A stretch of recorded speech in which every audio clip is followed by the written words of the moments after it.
బట్టతలతో బాధపడుతున్నారా?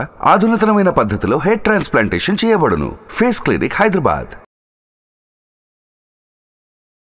నమస్కారం శశికాంత్ గారు. నమస్కారం నాగరాజు గారు. ఈ లిక్కర్ స్కామ్కి సంబంధించి కేజ్రీవాల్ గారిని కూడా అరెస్ట్ చేయడం జరిగింది.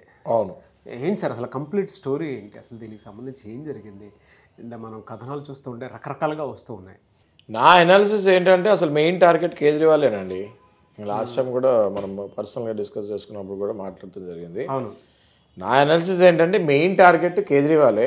మిగతా కవిత వీళ్ళందరూ కూడా స్మాల్ ఫిషెస్ వీళ్ళకి. ఏది బిహైండ్ అసలు ఏం జరిగింది? అపోజిషన్ పార్టీకి ఏం లేదండి. ఇప్పుడు ఆమ్ ఆద్మీ పార్టీ ఢిల్లీలో, గుజరాత్లో, అస్సాంలో, గోవాలో, మధ్యప్రదేశ్లో, ఉత్తరప్రదేశ్లో వాళ్ళ పాగా వేస్తాం జరిగింది. ఢిల్లీలో, పంజాబ్లో ఆల్రెడీ పదవిలో ఉండటం జరిగింది. అంటే they are on power.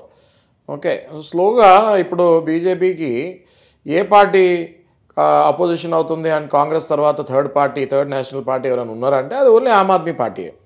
This is all a political game plus facts కూడా ఉంటాయి. ఓకే, ఆ ఫ్యాక్ట్స్ దొరకకూడదు. ఓకే, ఇప్పుడు పాలిటిక్స్లో ఉన్నప్పుడు ఎలా ఉండాలి? అపోజిషన్ పార్టీలో ఉంటే ఈ రూలింగ్ పార్టీ వాళ్ళ మీద బురద ఎలా జల్లాలా, ఒక్క పాయింట్ దొరికినా అటాక్ చేయాలని ట్రై చేస్తారు. ఓకే, ఈ మన రూలింగ్ పార్టీలో ఉన్న వాళ్ళు ఏం చేస్తారు? అపోజిషన్ పార్టీ వాళ్ళని ఇంక రానికుండా ట్రై చేస్తూ ఉంటారు. ఓకే, సో వీళ్ళు రూలింగ్ పార్టీలో ఉన్నారు ఢిల్లీలో, పంజాబ్లో. కేజ్రీవాల్ ఒక థ్రెట్ లాగా కనిపిస్తున్నారు బీజేపీకి. సో ఆబ్వియస్గా పొలిటికల్ గేము, అందులో మన కేజ్రీవాల్ ఈజీగా దొరికిపోయాడు. లిక్కర్ స్కాము చాలామంది ఇన్ని వీడియోలు వస్తున్నా కూడా కన్ఫ్యూజన్లోనే ఉంటున్నారు. అసలు ఏంటి లిక్కర్ స్కామ్ అనేసి నేను మీకు ఒక 10 minutesలో క్లుప్తంగా చెప్తాను అది లిక్కర్ స్కామ్ అసలు ఏంటి అన్నది. సో అందరికీ చాలా ఈజీగా అర్థమయ్యేటట్టు చెప్తాను. Okay sir. ఓకే, ఢిల్లీలో ప్రతి స్టేట్ లాగానే మధ్య చిన్న చిన్న షాప్స్లో అమ్ముతూ ఉన్నారు. కొద్దిగా ఎదిగింది కానీ బట్ హైదరాబాద్ తీసుకోండి, వేరే స్టేట్స్ తీసుకోండి, ఇక్కడ మనకి చాలా టానిక్ అని సూపర్ మార్కెట్స్ లాగా వచ్చేసాయి. సో ఢిల్లీలో ఏమనుకున్నారంటే వీళ్ళు ఆమ్ ఆద్మీ పార్టీ ఏమనుకున్నారంటే లేదు మనం మద్యం మీద ఇంకా అగ్రెసివ్గా వెళ్ళాలి, దీన్ని అసలు ప్రైవేటైజేషన్ చేసేద్దాము. ఓకే, మద్యాన్ని మనం అర్ధరాత్రి 3 వరకు అవైలబిలిటీ పెడదాము, హోమ్ డెలివరీ చేద్దాము. దానివల్ల ఏమవుతుంది అంటే మద్యం అందుబాటులో ఎక్కువ ఉంటుంది, సేల్స్ ఎక్కువ అవుతాయి, రెవెన్యూ బాగా వస్తుంది అని. ఎవరికి? గవర్నమెంట్కి కాదు. ప్రైవేటైజేషన్ చేస్తే రెవెన్యూ ఎవరికి వస్తుంది? ప్రైవేట్ వ్యక్తులకు వస్తుంది. అక్కడి నుంచి కిక్ బ్యాక్స్ వీళ్ళకి వస్తాయి. Okay, that was the basic plan. అప్పుడు కవిత వీళ్ళందరూ అసలు ఎవరో కూడా అంటే ఈ స్కామ్లో వాళ్ళ ఇన్వాల్వ్మెంటే లేదు అసలు అప్పట్లో. ఓకే, అయితే ఎప్పుడైతే దీన్ని ప్రైవేటైజేషన్ చేయాలనుకున్నారో ప్రైవేటైజేషన్ చేసినప్పుడు ప్రైవేట్ వ్యక్తులకి ఇవ్వాలి. ఓకే, గవర్నమెంట్ నుంచి తీసేసి, రైట్? సో అదేంటి, క్యాబినెట్ అప్రూవల్ చేసి ప్రైవేటైజేషన్ వాళ్ళకి ఇవ్వాలి. ఢిల్లీలో గవర్నర్ ఉండడు, లెఫ్టినెంట్ గవర్నర్, కేంద్రపాలిత ప్రాంతం కాబట్టి అక్కడ ఓన్లీ లెఫ్టినెంట్ గవర్నర్ ఉంటారు. ఓకే, క్యాబినెట్ అప్రూవ్ చేసి లెఫ్టినెంట్ గవర్నర్ అప్రూవల్ తోటి ఆ బిల్ పాస్ చేయాలి. ప్రైవేట్ చేస్తున్నాము, ఇంకా వైన్స్ కానీ మందు కానీ ఇక్కడ ప్రైవేటైజేషన్ చేస్తున్నామని చెప్పాలి. అది జరగలేదు. వీళ్ళు సిసోడియా ఎవరైతే డిప్యూటీ సీఎం ఇప్పుడు లోపల ఉన్నాడో 18 నెలల నుంచి, ఆయన సైన్ చేశాడు, ఆయనే అప్రూవల్ ఇచ్చాడు. అందుకే ఆయన లోపల ఉన్నాడు 18 నెలల నుంచి. ఓకే, ఎంత ముఖ్యమంత్రి అయినా ఎంత ఉప ముఖ్యమంత్రి అయినా రాజ్యాంగం పెట్టిన రూల్స్ ఫాలో అవ్వకపోతే లోపలికి వెళ్ళక తప్పదు. ఓకే, అయితే వీళ్ళు ప్రైవేటైజేషన్ చేస్తారు. ప్రైవేటైజేషన్ చేసినప్పుడు 32 జోన్స్ లాగా డివైడ్ చేశారు ఢిల్లీని. 32 జోన్స్లో ప్రతి జోన్కి కొన్ని వైన్ షాప్స్ అని పెట్టారు. అందులో 30% సప్లై, లిక్కర్ సప్లై ఇండోస్పిరిట్ అనే ఒక కంపెనీ కొడతాం జరిగింది బిడ్డింగ్లో. ఓకే, ఆ ఇండోస్పిరిట్ అనే కంపెనీలో నేను వాటా పెడతాను అని చెప్పి కవిత వస్తాం జరిగింది. అక్కడ అసలు దెబ్బ స్టార్ట్ అయింది. లేకపోతే అసలు కవిత ఇన్వాల్వ్మెంటే లేదు స్టార్టింగ్లో. ఇది కేవలం జరిగింది ఓన్లీ కేజ్రీవాల్ గవర్నమెంట్ నుంచే జరిగింది. ఎప్పుడైతే ఈ ఇండోస్పిరిట్ ఆ వాటా తీసుకుందో 30% సప్లై, ఇండోస్పిరిట్ అంటే ఏంటి, మందు తయారు చేస్తారు వాళ్ళ కంపెనీ. ఓకే, ఈ సమీర్ మహేంద్రు అనేసి ఆయన ఓనర్, దానికి అందులో వాటా పెడతాం జరిగింది కవిత. ఓకే, దానివల్ల దాన్ని సౌత్ గ్రూప్ అని పేరు పెడతాం జరిగింది. దానివల్ల కవిత ఇరుక్కుంటాం జరిగింది. ఓకే, సో ఇది ఎప్పుడైతే అపోజిషన్ పార్టీ గొడవ చేస్తాం జరిగిందో ఢిల్లీలో, క్యాబినెట్ అప్రూవల్ లేకుండా మీరు ఎట్లా వెళ్ళారని జరుగుతుంది. వీళ్ళు భయపడి దాన్ని క్లోజ్ కూడా చేస్తారు. ఆ పాలసీని క్లోజ్ చేస్తే మరి ఒకసారి తప్పు చేసి సారీ అంటే అది తప్పులాగా ఉండదు కదా. అవును. దాని తర్వాత దాని మీద సిబిఐ పెడతాం జరిగింది. సిబిఐ వల్ల ఇవంతా మళ్ళీ బయటకు వస్తాం జరిగింది.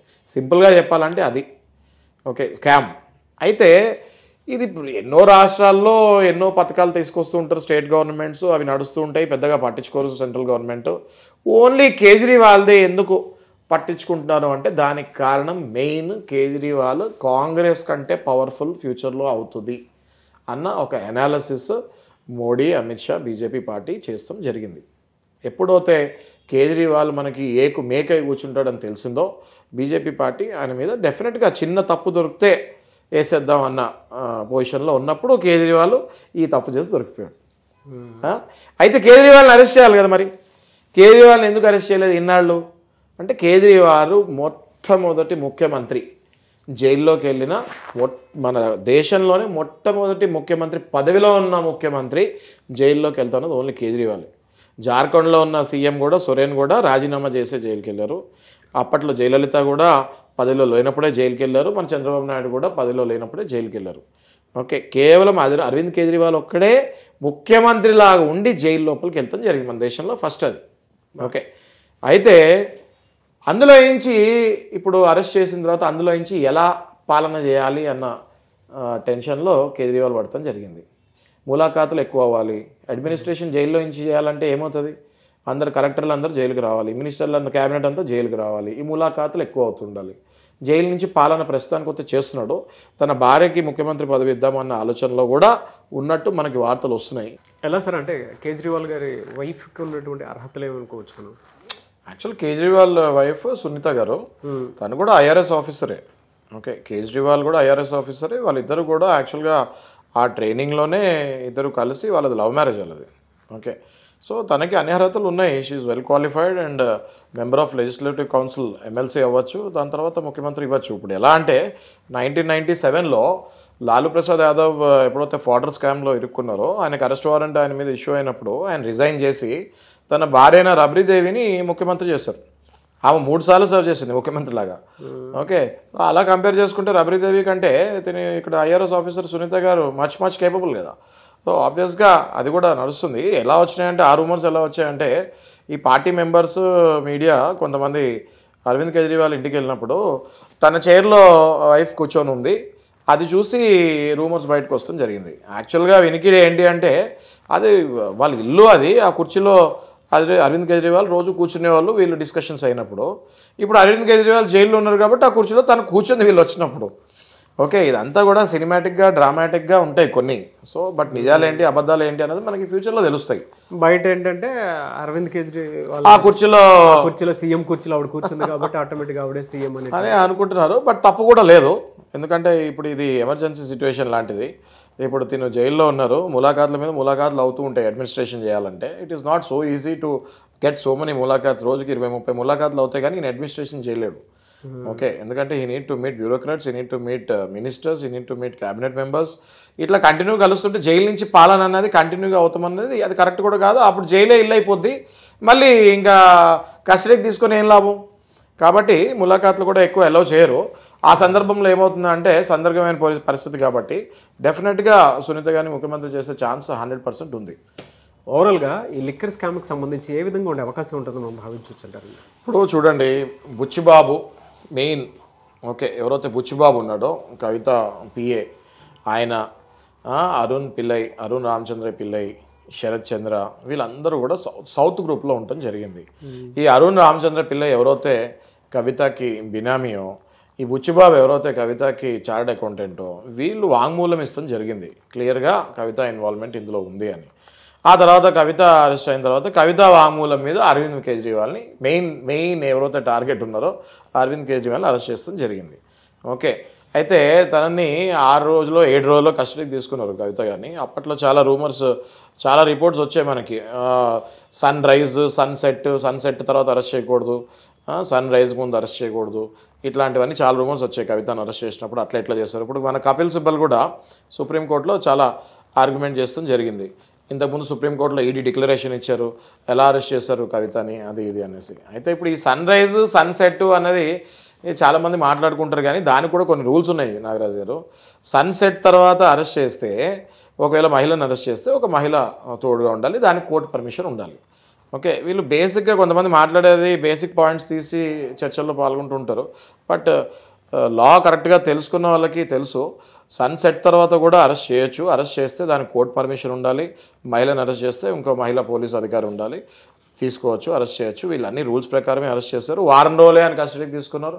దాని తర్వాత మళ్ళీ ఇంకొక 3 రోజులు కావాలని పొడిగించారు. ఎందుకంటే అరవింద్ కేజ్రీవాల్ని కూడా అదే టైంలో కరెక్ట్గా ఈమెని ఏదైతే వారం రోజులు 7 days అన్నారో ఆ 7th day రోజే అరవింద్ కేజ్రీవాల్ని కూడా అరెస్ట్ చేస్తాం జరిగింది. వీళ్ళిద్దరిని ఒకటే రూమ్లో కూర్చోబెట్టి ఇంట్రోగేషన్ చేయాలి కాబట్టి ఇంకో 3 రోజులు అడిగారు. ఈ 3 రోజులు కూడా రేపు కాబోతుంది. దాని తర్వాత మళ్ళీ జైలుకి పంపిస్తారా లేకపోతే రిలీజ్ చేస్తారా అన్నది మనము చూడాలి. ఎందుకంటే ఇది political agenda, political vendetta, plus ఇందులో క్రైమ్ కూడా, ఎకనామిక్ ఆఫెన్స్ కూడా, PMLA act, prevention of money laundering act కూడా ఇందులో చాలా గట్టిగా అట్రాక్ట్ అయి ఉంది. సిబిఐ నుంచి కూడా చాలా కేసులు ఫైల్ అయి ఉన్నాయి. కాబట్టి అంత ఈజీగా అయితే కవిత బయటకు వస్తుందని నేను అనుకోవట్లేదు, చాలామంది న్యాయవాదులు కూడా అనుకోవట్లేదు. చూద్దాం ఏ విధంగా ఉంటుందో. ఎనీవేస్ థ్యాంక్ యూ అండి. Thank you so much Shashikanth garu. Thank you Nagaraj garu. Suman టీవీలో మీ పర్సనల్ అండ్ బిజినెస్ ప్రమోషన్స్ కోసం కింది నెంబర్కి కాంటాక్ట్ చేయండి.